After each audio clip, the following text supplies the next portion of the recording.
خبر شامل کرتے ہیں چنئی اور سے بیورو چیف مختار احمد انصاری کی رپورٹ کے مطابق anti women harassment and violence cell کی سال 2024 کی کارکردگی رپورٹ جاری۔ سال 2024 میں anti women harassment and violence cell کو 500 سے زائد درخواستیں موصول ہوئیں۔ Sub inspector Laraib Shahid incharge anti women harassment and violence cell گھریلو لڑائی جھگڑے کی 230 درخواستوں پر میاں بیوی کی صلح کروا کر طلاق سے بچایا گیا۔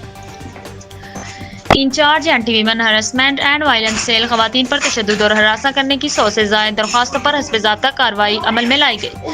سب انسپکٹر لارائب شاہد لین دین کے معاملات، سامان جہیز بچوں کی حوالگی کی 150 سے زائد درخواستوں پر خواتین کے حقوق کا تحفظ کیا گیا۔